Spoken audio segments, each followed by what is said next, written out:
Today I'm joined by Scott Zahn, Chief Product and Engineering Officer at Motiv Electric Trucks.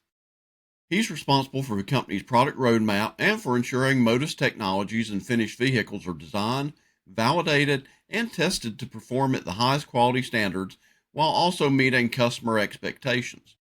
Although he's fairly new to Motiv, Scott has extensive experience in the automotive industry, especially with electric vehicles. Scott, can you share a little bit about your background and then also what you now do at Motiv? Sure, Wayne. Thank you very much. Actually started in electric vehicles back in the early 90s at Ford, working on like the European escort van that they called the EcoStar. So being a mechanical engineer, they had me working on the transaxle, but I quickly moved into battery, even some controls, and eventually did like a year as a field service engineer. So got to see the entire vehicle as a whole.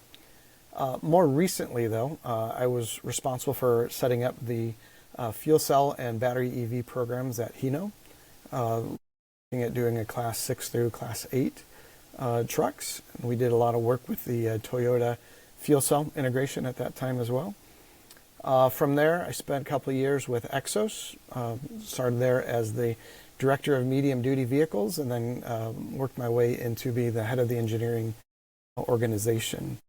I left Xos to join Bollinger, where I've been for like the last year, working as the chief product officer there, responsible for the Class 4 and the Class 5 future product. And like I say, more recently, I've come to Motiv as the chief product and engineering officer. So like I say, I've been here a couple of weeks now and still kind of finding my way, but really looking forward to the challenge. Well, Scott, you bring a lot of expertise to the table when we start to talk battery electric vehicles, whether step vans, delivery trucks, whatever.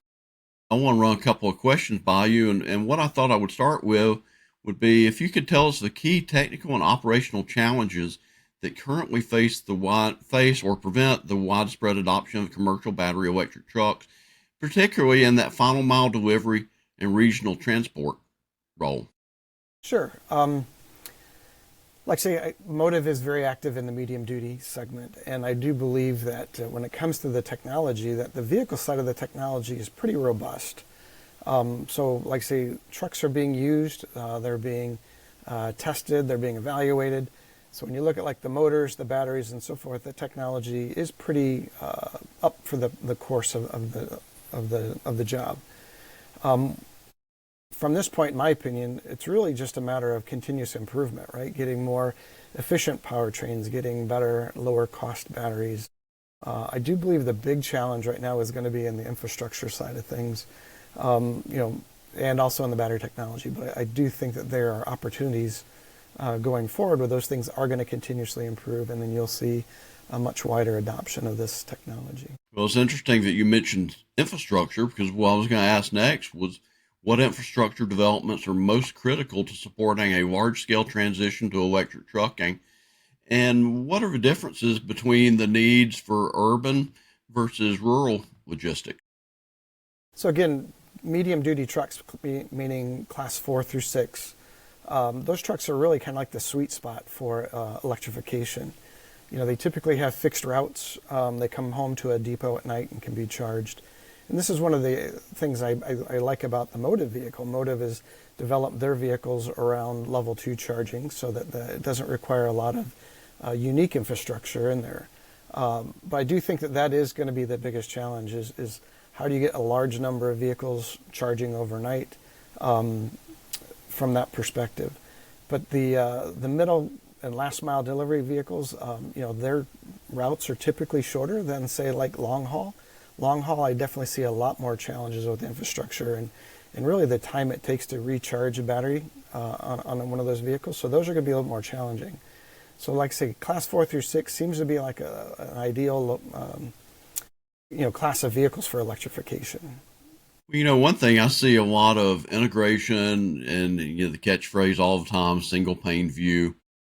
What role does software and telematics play in optimizing the performance and the efficiency of battery electric trucks across fleets? That's a good question. I do see software and telematics as being very, very important to the future of electric vehicles. My theory is that a lot of these electric vehicle startups, they kind of suffer from what they don't know. And the more people that can go out there and turn over rocks and find issues and fix those issues, that's the better your vehicle will be. And software is very, very key in doing that. Telematics is also very, very critical because it allows you to kind of flip the game on service of the vehicle. You can be more proactive than reactive. A lot of people who acquire medium-duty trucks, they don't really buy them with the same mindset you and I would have if we're buying an electric car for our personal use. For each of them, they're always looking at a return on the investment. They treat them more like tools, and every day that tool is not being used, they're not generating revenue with that tool. So telematics can be a very, very useful tool to the OEM and to the customer to be proactive, to identify like when things don't look exactly right. Also being from an OEM's perspective, having telematics and understanding how customers are using these vehicles, we can take what we learn from those and be able to refine like our testing and evaluation processes so that we can optimize a vehicle from like say a durability and a reliability perspective to better suit that customer's needs. Anything we can do to improve the efficiency of the vehicle through software, through controls, results in more range and helps to alleviate those range anxieties that a lot of people talk about. Well, of course, for any fleet to transition from ICE over to electric or hybrid or any alternative fuel option, it's really about cost. From a fleet operator's perspective, how does the total cost of ownership for battery electric trucks compare to diesel or hybrid alternatives today? And then also, how do you think it'll compare in 5 years, say 10 years? Again, TCO is a real hot topic right now, and it's been one of the key aspects of convincing people to switch over from diesel to electric. One of the things I see in the industry is that no two customers calculate TCO the exact same way, right?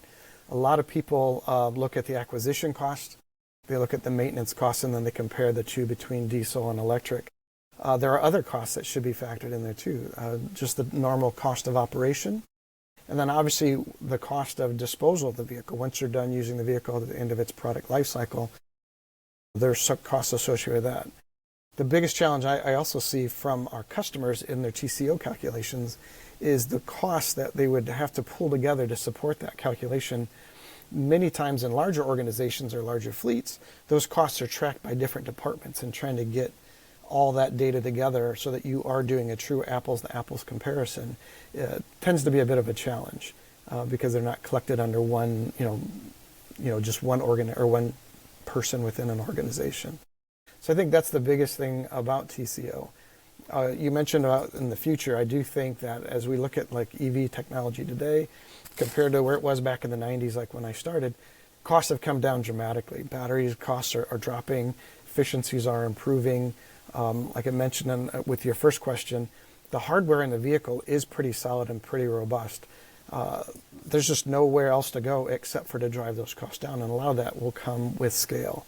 Once the market accepts more vehicles, then the scaling will help drive some of those costs down, and then it further improve that TCO calculation. Makes complete sense.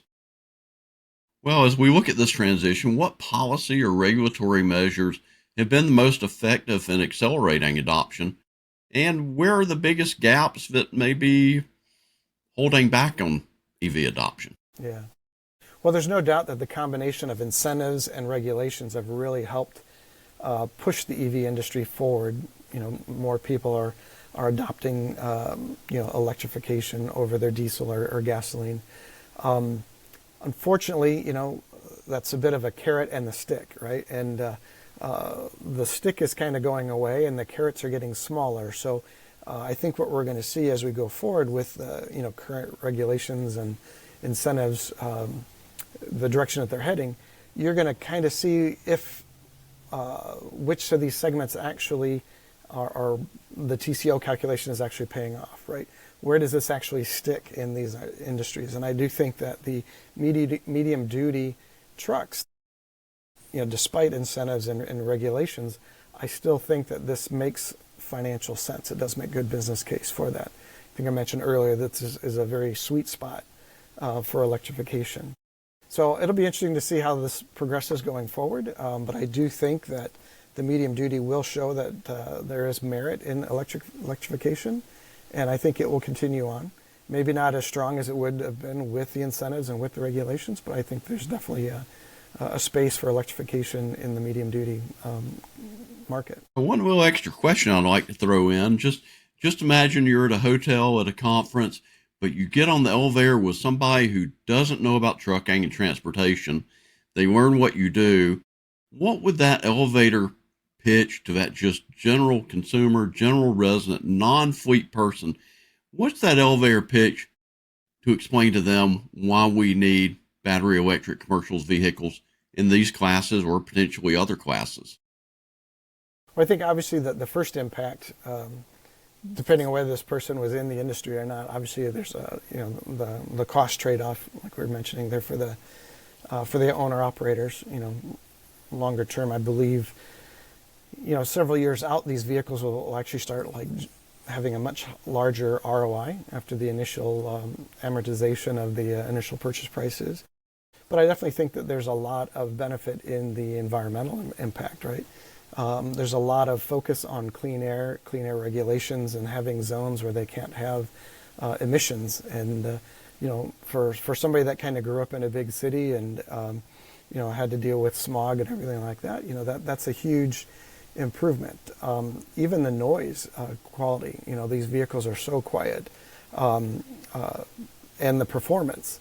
I can't tell you how many times you're on a highway and you get a semi-truck passing another semi-truck, and you're stuck behind them for what seems like hours as one's trying to overtake the other. And you get electrified vehicle in their electric vehicle, they can tend to accelerate. The performance of electric vehicles are very, very noticeably improved over a traditional diesel or gasoline vehicle. So I think there's a lot of merits to that, and I also think there's opportunities here to just overall provide a much more eco-friendly solution for moving goods to and from. Well, Scott, you brought a lot of hot topics to the table today, so I'm sure we will talk again many times in the future. Absolutely. So thanks again for taking a little time today, Scott. Well, thank you, Wayne. I appreciate your time. Thank you.